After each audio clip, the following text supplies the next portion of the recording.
Missile and artillery weapons and ammunition have been destroyed near Paraskovievka, Konstantinovka, Artyomovsk, Novovoronezh.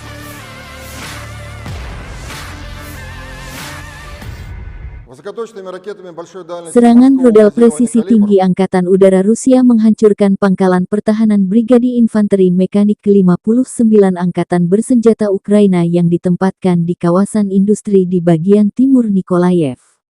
Musuh kehilangan hingga 30 prajurit, 6 kendaraan lapis baja dan kendaraan bermotor, lebih dari 2.000 proyektil untuk Grad MRLS, sekitar 1.000 proyektil untuk howitzer self-propelled Akatsia, kata juru bicara militer Rusia Letnan Jenderal Igor Konasenkov, tanggal 22 Juli. Selain itu, unit operasi taktis dan penerbangan militer, pasukan rudal dan artileri Rusia melancarkan serangan ke fasilitas militer di Ukraina. Target yang dinetralkan dalam sehari diantaranya 6 pos komando, termasuk satu dari Brigadi Mekanik ke-92 di dekat Rogan, wilayah Kharkov, satu pos komando dan pengamatan Brigadi Mekanik ke-72 Angkatan Bersenjata Ukraina di dekat Serebrianka, Republik Rakyat Donetsk.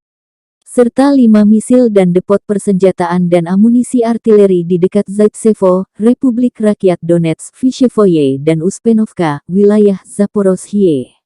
Dari kubu Kyiv, Kementerian Pertahanan Ukraina merilis 150 prajurit Federasi Rusia meninggal dalam 24 jam terakhir. Total 39.000 tentara Rusia dan sekutu tewas sejak awal konflik. Total 221 jet tempur, 188 helikopter, 1.704 tank Rusia juga dihancurkan Angkatan Bersenjata Ukraina. Presiden Ukraina Volodymyr Zelensky bersumpah merebut kembali wilayah yang direbut Rusia.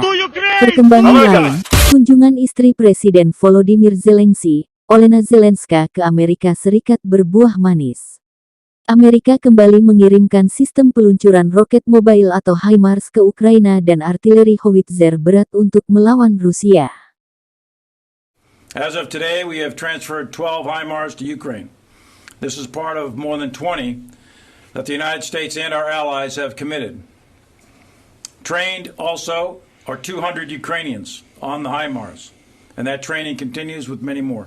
Russia has tried and failed to break the morale of the Ukrainian armed forces as they defend their home. Ukraine's leadership also stands unbowed and unflinching.